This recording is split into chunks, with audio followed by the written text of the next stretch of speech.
ನಮಸ್ಕಾರ ಸ್ನೇಹಿತರೆ, ಡಿವಿಜಿ ರೈಲ್ ಫ್ಯಾನ್ಗೆ ಮತ್ತೆ ಸ್ವಾಗತ. ಇಂದು ಕರ್ನಾಟಕದ ಒಂದು ಅತ್ಯಂತ ಮಹತ್ವದ ಹೊಸ ಯೋಜನೆಯ ಬಗ್ಗೆ ಇತ್ತೀಚಿನ ಅಪ್ಡೇಟ್ ಅನ್ನು ನಿಮ್ಮ ಮುಂದಿರಿಸುತ್ತಿದ್ದೇವೆ. ಹಾಸನ ಬೇಲೂರು ಹೊಸ ರೈಲು ಮಾರ್ಗ ಯೋಜನೆ. ಈ ಯೋಜನೆ ನೆಲ ಮೇಲಿನ ಪ್ರಗತಿ ಯಾವ ಹಂತದಲ್ಲಿದೆ? ಇನ್ನು ಎಷ್ಟು ಬೇಗ ಬರಬಹುದು? ನೋಡೋಣ. ಯೋಜನೆಯ ಅವಲೋಕನ. ಹಾಸನ ಬೇಲೂರು ಯೋಜನೆ 27 ಕಿಲೋಮೀಟರ್ ಉದ್ದದ ಹೊಸ ಬ್ರಾಡ್ ಗೇಜ್ ರೈಲು ಮಾರ್ಗ ದಕ್ಷಿಣ ಪಶ್ಚಿಮ ರೈಲ್ವೆಯ ಅಧೀನದಲ್ಲಿ ಯೋಜಿಸಲಾಗಿದೆ. ಈ ಮಾರ್ಗವು ಹಾಸನ ಜಂಕ್ಷನ್ ಅನ್ನು ಪ್ರಸಿದ್ಧ ಹೊಯ್ಸಳರ ಪರಂಪರೆ ಹೊಂದಿರುವ ಬೇಲೂರು ಪಟ್ಟಣದೊಂದಿಗೆ ನೇರವಾಗಿ ಸಂಪರ್ಕಿಸುತ್ತದೆ.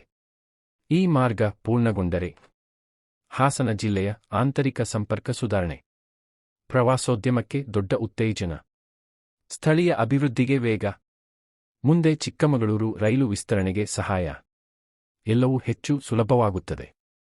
ಇತ್ತೀಚಿನ ಸ್ಥಿತಿಗತಿಗಳು.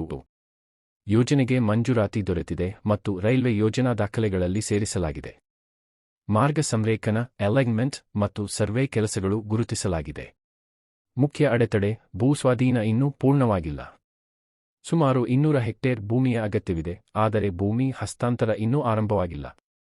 ಭೂಮಿ ದೊರಕದೇ ಇರುವ ಕಾರಣ ಭೂಮಿಯ ಸಮತಟ್ಟು ಕೆಲಸ, ಸೇತುವೆ ನಿರ್ಮಾಣ, ಟ್ರ್ಯಾಕ್ ಫಾರ್ಮೇಷನ್ ಯಾವುದೂ ಪ್ರಾರಂಭವಾಗಿಲ್ಲ.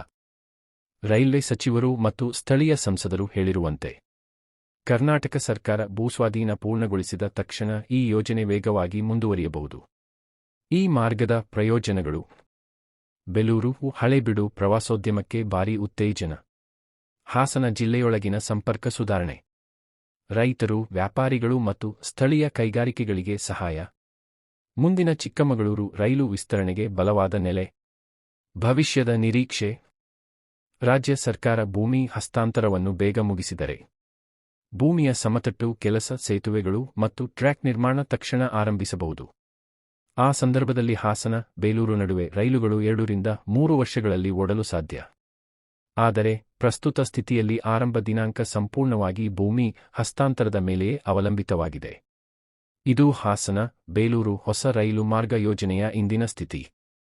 ಕರ್ನಾಟಕದ ಮತ್ತಷ್ಟು ರೈಲು ಯೋಜನೆಗಳ ಅಪ್ಡೇಟ್ಗಾಗಿ ಡಿವಿಜಿ ರೈಲ್ ಫ್ಯಾನ್ ಅನ್ನು ಲೈಕ್, ಶೇರ್ ಮತ್ತು ಸಬ್ಸ್ಕ್ರೈಬ್ ಮಾಡೋದನ್ನು ಮರೆಯಬೇಡಿ. ಮತ್ತೆ ಮುಂದಿನ ವಿಡಿಯೋದಲ್ಲಿ ಭೇಟಿಯಾಗೋಣ.